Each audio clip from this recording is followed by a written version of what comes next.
మిత్రులరా, మనం చూస్తున్న ఈ లొకేషన్ ఇది కుదాన్ అని బౌద్ధ స్తూప అని కూడా చెప్తారు. అయితే ఈ బౌద్ధ స్తూపానికి చాలా చారిత్రకమైన చరిత్ర ఉంది. అయితే ఈ కుదాన్ స్తూపానికి చరిత్ర ఏమిటిదంటే, బుద్ధుడు అంటే తథాగత బుద్ధుడు సుఖిత యువరాజు ఇంట్లోంచి బయటికి వెళ్ళిపోయి బోధగయ వెళ్ళి అక్కడ ఆయన రియలైజ్ అయ్యి బౌద్ధ ధమ్మదీక్ష తీసుకున్న తర్వాత చాలా కాలానికి తన తండ్రి అంటే బుద్ధుని తండ్రి తనకు ఇంటికి రా ఒకసారి చూడాలనిపిస్తుందని చెప్పేసి బుద్ధునికి కబురు పంపడం. బుద్ధుడు తిరిగి అంటే ఇంట్లోంచి వెళ్ళిపోయిన తర్వాత తిరిగి నేపాల్కు వచ్చే క్రమంలో ఇక్కడ ఒక చారిత్రకమైన ప్లేస్ ఇది. ఈ ప్లేస్ ఎవరిది అంటే, ఇక్కడ బుద్ధుని కంటే ముందు ఉన్న 25వ బుద్ధుడు కాకుసంద బుద్ధ పుట్టిన ప్రాంతం ఇది. ఇప్పుడు మనం చూస్తున్న ప్లేస్ అంతా కాకుసంద బుద్ధుడు ఇక్కడ నివసించి అక్కడే ఆయన చనిపోయాడు. ఆ పక్కనే ఈ నుంచి ఒక 2 కిలోమీటర్ దూరంలో ఆయన సంబంధించిన స్తూపం సమాధి కూడా ఉంది కాకుసంద బుద్ధది. ఆ ప్లేసులో ఆయన ఇక్కడికి వచ్చి ఇక్కడ నుంచి ఆయన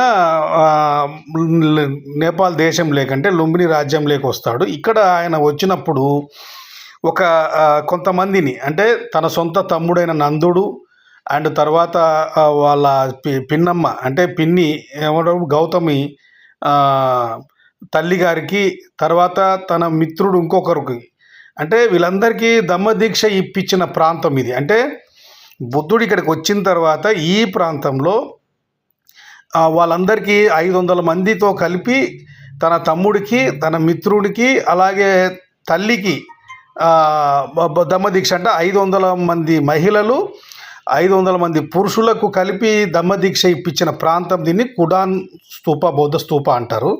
అయితే దీనికి ఇంకొక చరిత్ర కూడా ఉంది. తర్వాత తన కొడుకు రాహుల కూడా ఈడ దమ్మదీక్ష తీసుకున్నాడు. అందుకే ఈ ప్లేస్ని ఆయన తథాగత బుద్ధుడు దమ్మదీక్ష ఇప్పించిన తర్వాత తన తండ్రికి శుద్ధోదన రాజుకి ఒక మాట తీసుకుంటాడు. నాన్న, ఇక్కడ మీరు ఈ యొక్క స్తూపం నిర్మించాలి, వీళ్ళందరికీ విహార్ కట్టించాలి, ఇక్కడ విద్య వైద్యం అన్నీ కొనసాగాలి, పాటలు ఏమంటారు ఎడ్యుకేషన్ సాగాలి అని చెప్పినప్పుడు తన తండ్రి అంటే ఎవరు శుద్ధోదన మహారాజు కట్టించిన ఈ యొక్క బౌద్ధ స్తూపం ఇది. ఈ స్తూపాన్ని మనం చూడడం అంటే చాలా గ్రేట్ కదా. అంటే బుద్ధుడు కాలంలో ఆయన ఉన్నప్పుడు తన తండ్రి నిర్మించింది, అంటే తండ్రి బతుకున్నప్పుడు శుద్ధోదన మహారాజు నిర్మించిన నిర్మాణం ఇది. ఇప్పుడు దీని గురించి పూర్తిగా హిందీ భాషలో ఆయన చెప్తున్నాడు గైడు. అయితే నేను కొంతవరకు తెలుగులో కొంత చెప్పగలిగాను, కానీ ఈ తన మాటల్లోనే మీరు పూర్తిగా వినండి. ఇంకా ముఖ్య విషయం ఏంటంటే, మేమిద్దరం వెళ్తుంటే ఒక మిత్రునికి కెమెరా ఇచ్చాను పట్టుకోమనంటే అతను సరిగ్గా పట్టుకోలేదు. కెమెరాకు బాగా షేక్ అవుతుంది. దయచేసి మీరు అన్యదా భావించకండి, సరిగ్గా షూట్ చేయలేదని ఫీల్ అవుతున్నాను నేనైతే. సరే, ఏం చేస్తావు మరి, నాకు సరైన టీం లేదు, ఒక్కనే పోరాడుతున్నా కాబట్టి అర్థం చేసుకుంటారని ఆశిస్తున్నా. సో ఆ చరిత్ర గురించి పూర్తిగా తెలుసుకోండి మిత్రులారా. నమో బుద్ధాయ. హిందీలో చెప్తారు, వీలైతే కొంచెం అర్థం చేసుకోండి. Thank you. बेनूपन मतलब पानी घासा है। बेनूपन मतलब बम्बू गार्डन। उस गार्डन में भगवान बुद्ध 500 भिक्षुओं को प्रवचन दे रहे थे। उसी जगह पे जाकर वो दोनों उनके पिताजी का मैसेज दिया। तो भगवान बुद्ध ने बोला, पिताजी से बोल दो हम भिक्षुक हो चुका है, हम दरबार में नहीं आ सकता, हमसे भेंट करना है तो हमारे लिए हमारे साथ में 500 लोग चेला लोग भी आएगा, कहीं दूसरे जगह पे व्यवस्था कर दे, हम वहीं पर आकर भेंट करेंगे, कुछ समय तक वहाँ पर बैठेंगे। तो कालुदाई आकर महाराजा शुद्धोधन जी को उनके बेटे का मैसेज दिया, बुद्ध का मैसेज। उसके बाद महाराजा शुद्धोधन जी ने ये निग्रो धराम स्थल में 500 भिक्षुओं के लिए बुद्ध भगवान को स्वागत करने के लिए ये मोनेस्ट्री बना दिया। ये नेपाल का फर्स्ट मोनेस्ट्री यही है, जहाँ भगवान बुद्ध ने ज्ञान प्राप्त करने के बाद पहली बार आकर अपने माता पिताजी से भेंट किया। ये मोनेस्ट्री శుద్ధోదన మహారాజు కాన్స్ట్రక్షన్ పేరు. మిత్రులరా, తన కొడుకు ఇక్కడ ఒక 500 మంది 500 భిక్షుక 500 భిక్షుక उसको ఆ బుద్ధుడు కోరిక మేరకు తథాగత బుద్ధుడు వాళ్ళ ఫాదర్కి అడిగితే ఇక్కడ 500 మందికి భిక్షువులకి నివాస యోగ్యమైన, అంటే నాకు తెలిసి ఇక్కడ మోనస్ట్రీ ఉంటుంది, అంత చౌకాలు జరపాల్సి ఉంటుంది, ఇక్కడ కేవలం స్తూపం ఉంది. అయితే వాళ్ళకి ఆవాస యోగ్యం కావచ్చు, ధ్యానం చేసుకోవడానికి కావచ్చు, లేకపోతే అప్పట్లో బౌద్ధం అంటే మెయిన్గా ఎడ్యుకేషను తర్వాత వైద్యం అంటే విద్యా వైద్యానికి సంబంధించి కోర్సులు అని చెప్పేవాళ్ళు కాబట్టి అంటే బౌద్ధ భిక్షువుల కోసం శుద్ధోదన మహారాజు తథాగత బుద్ధుడు ఎంట్రన్స్ వచ్చిన ప్లేసు అలాగే ఇక్కడే ఆయన ఈ యొక్క నిర్మాణం చేశాడని చెప్పేసి మన గైడ్ చెప్తున్నాడు. ఇది తెలుగు సారాంశం. और बोलो जी. उसके बाद ये बन जाने के बाद उनके पिताजी यहाँ से संदेशा पठाया। भगवान बुद्ध राजगीर से आते समय 45 डेज लगा पैदल यात्रा। ओके. जब उनकी छोटी माँ महाप्रजापति गौतमी जब उन्होंने सुना कि हमारा लड़का सिद्धार्थ बुद्ध होकर आ रहा है इतने दिन बाद, मैं अपने लड़के को क्या ऑफर करूं, तो उन्होंने एक गोल्डन चीवर बनाया। गोल्डन चीवर बनाया अपने बेटे के लिए, स्पेशल अपने बेटे के लिए दान देने के लिए। उसके बाद भगवान बुद्ध आने के बाद उनके माँ, उनके पिताजी, ये राज्य के लोग उनके वेलकम में आए, लेकिन उनकी वाइफ वगैरह नहीं आई। ओडिशा आई हुई थी कि हमको बिन बताए छोड़कर चले गए, हम नहीं जाएंगे। तुम इधर से शूटिंग करो, ऐसे शूटिंग करो। कहीं को बोले तो ये रिफ्लेक्ट लाइटिंग मेरे साथ आता। मैं पहले वाइट पर्सन पूरा देखने का, उन्हें आराम से अच्छा आता। मैं उधर से शूटिंग करे तो पूरा ब्लैक ही आता। मैं इधर से शूटिंग करो आराम से उसके बाद उनके माता पिताजी ये राज्य के लोग उनके स्वागत में आए, लेकिन उनकी वाइफ असोदरा जो थी वो नहीं आई। ओडिशा आई हुई थी कि हमको बिन बताए ही बिन भेंट किए ही छोड़कर चले गए। हम दरबार में नहीं आए, उधर नहीं जाएंगे भेंट करने के लिए। ओके. हमसे भेंट करना है तो उन्हें दरबार में आना होगा। ओके. उसके बाद उनके माता पिताजी स्वागत किया। इसके पीछे एक स्तूपा है। ओके. वो स्तूपा उस समय एक उधर बर का पेड़ था, बोधि वृक्ष, उसी के नीचे जाकर भगवान बुद्ध अपने 500 भिक्षुओं के साथ में बैठे। तो उनकी माँ ने जाकर वो कपड़ा चीवर अपने बेटे को ऑफर किया, लेकिन बुद्ध भगवान ने स्वीकार नहीं किया। वो बोला माता श्री ये मुझको व्यक्तिगत ना देकर ये संग दान दो।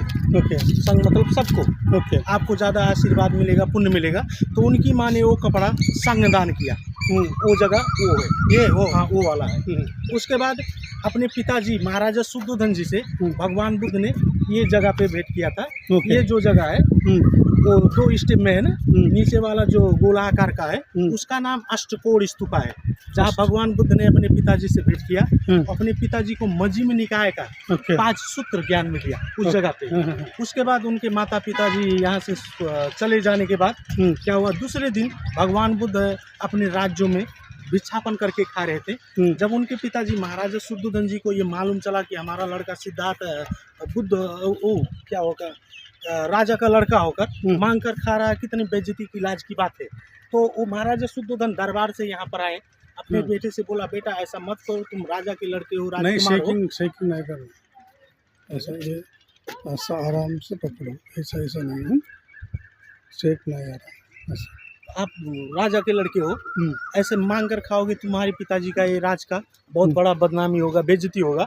तो भगवान बुद्ध ने बोला पिताजी अब आपके हम लड़के सिद्धार्थ नहीं है, राजकुमार नहीं है, हम भिक्षुक हो चुके हैं, हमारा धर्म ही यही है, कर्तव्य है मांग कर खाना है। तो उनके पिताजी वो बुद्ध भगवान को, उनके चेला लोग को सबको इनवाइट किया पैलेस में, आओ हम भोजन दान देंगे, भोजन दान लेकर दरबार से खाओ। तो वहाँ से यहाँ से भगवान बुद्ध अपने 500 भिक्षुओं के साथ में दरबार में गए भोजन दान लेने के लिए। तो वहाँ पर जाकर भोजन दान लिया, भोजन खाया। उसके बाद जो भिक्षा पात्र होता है वो अपने भाई नंद को दिया। भाई मतलब छोटी माँ का लड़का, महाप्रजापति गौतमी का लड़का नंदा को उन्होंने वो भिक्षा पात्र गौतमी लड़का नंदा ओके। उनको चीवर वो न भिक्षा पात्र दिया। उसके बाद अपनी वाइफ असोधरा से उसी जगह पे उन्होंने जाकर भेंट किया। तो उस समय असोधरा भी एक साधारण रूप में सफेद साड़ी लगाई हुई बैठी हुई थी। और उसके बाद अपने हस्बैंड बुद्ध को इतने दिन बाद वो भिक्षु के रूप में देखकर वो रोने लगे। वो पूछने लगी आप मुझे क्यों छोड़कर चले गए, हमसे एक बार भेंट भी नहीं किया, हमको बताया भी नहीं। तो भगवान बुद्ध ने बोला मैं जाते समय आया, लेकिन आप लोग उस समय सोए हुए थे, हमने डिस्टर्ब नहीं किया, एक क्षण देखकर आपको, उसके बाद हम यहाँ से गए थे। उस समय उनका लड़का राहुल 8 साल का था। तो राहुल आया, मम्मी को रोते हुए देखा, तो मम्मी से पूछने लगा मम्मी आप क्यों रो रही हो, वो कौन है? तो बोली आपके पिताजी हैं, जाओ अपने पिताजी से अपना हक, अपना अंश मांगो। तो भगवान बुद्ध आते समय राहुल और नंदा वो भिक्षा पात्र लेकर बुद्ध भगवान के पीछे पीछे यहाँ तक आए। उसके बाद राहुल यहाँ पर आकर अपने पिताजी से, पिताजी मेरा अंश दो, मेरा अधिकार दो। तो बोले मेरे पास क्या है देने के लिए, मैं तो भिक्षु हो चुका, मेरे पास कुछ नहीं है। तो राहुल ने बोला नहीं पिताजी, मेरा अंश आपसे ही चाहिए, आपके पास जो कुछ भी है वही दो, वही मेरा अंश है, आपका चिन्ह भी वही है। तो भगवान बुद्ध ने अपने दो चीफ डिसाइपल जो थे, सारीपुत्र और मौगलाना पुत्र, वो दोनों को बुलाए, बोले आप सबको मैंने जो ज्ञान दिया है सब राहुल को दो, उसका हक अंश वही है और मेरा चिन्ह भी वही है। सारीपुत्रा बोले तो राजगीर, राजगीर क्या बोलते हैं उसमें, राजगीर में चलते सारीपुत्रा। जो पांच पहले भिक्षु बनाए थे, चेला बनाए थे, वही उसी मध्य सारीपुत्र और मौगलान पुत्र थे। मोगलान पुत्र। तो वो दोनों आए थे। तो जब राहुल अंश मांगने लगा तो वो बुद्ध भगवान ने वो दोनों से बोला आप सबको मैंने जो ज्ञान दिया वो राहुल को दो, उसका हक अंश वही है, मेरा चिन्ह भी वही है, और मेरे पास उसको देने के लिए अभी कुछ नहीं है, क्योंकि मैं सब कुछ त्याग कर चुका, ये ज्ञान सिर्फ कमाया हूँ। तो आप सबको मैंने जो दिया वो सब राहुल को दो। तो बुद्ध भगवान सारीपुत्र और मौगलाना पुत्र राहुल को उस जगह पे ले जाकर, वो जो स्तूप नहीं है उधर ले जाकर सारीपुत्र ने राहुल को ज्ञान दिया। उसके बाद वो चीवर लगाया, बाल मुंडन करके राहुल को ऑर्डिनेट कर दिया, वो भिक्षु बना दिया। उस जगह पे राहुल का केस जो था उस नीचे, उसके नीचे रखकर, वो जो माउंटेन है उसी के नीचे रखकर वो स्तूप बनाया गया। बाद में भगवान बुद्ध ने अपने भाई नंद को भी इसी जगह पे ज्ञान देकर भिक्षु बनाया। उसके बाद ये जो उनकी माँ ने ये चीवर दान किया था इस जगह पे, यही जगह है, इसी जगह पे ये वो देखिए इसमें ऊपर मूर्ति है, कोई पुराना है? नहीं वो 20 वर्ष पुराना है, 20-25 वर्ष पुराना। एक थाईलैंड के मंक ने ये ठीक बना है, के ठीक है, रख ठीक है, दिया, ठीक है। लेकिन ये स्तूपा पुराना है। ओके। इसी जगह पे भगवान वो जो बुद्ध ने, बनाया इधर का आदमी एक बना के रख दिया। ओके। तो इधर भगवान बुद्ध ने 3 महीना तक बैठा। उसके बाद 3 महीना बैठने के बाद इसी जगह पे बैठकर उन्होंने प्रवचन दिया। तो प्रवचन सुनने के लिए उस टाइम बहुत राज्यों के लोग आकर उनका प्रवचन सुना। प्रवचन सुनकर बहुत से लोग भिक्षु हुए। उनकी माँ महाप्रजापति गौतमी ने भी उनसे रिक्वेस्ट किया हमको भी अपने संग में लो, लेकिन भगवान बुद्ध ने एक्सेप्ट नहीं किया, क्योंकि उस टाइम लेडीज मॉन्क अलाउ नहीं था। तो बहुत रिक्वेस्ट करने के बाद आनंद भी रिक्वेस्ट किया। बाद में उन्होंने जाकर इंडिया वैशाली में जाकर अपनी माँ को ज्ञान देकर अपने संग में लिया था। और उस टाइम जब 3 महीना यहाँ बरखावास बैठे थे, उस टाइम भगवान बुद्ध पानी पीने वाला ये एसेंट वेल, बुद्ध और उनके चेला लोग, और ये जो है ये कमल पोखरी इसको बोलते हैं, उस टाइम नहाने वाला जगह, ये इसका काम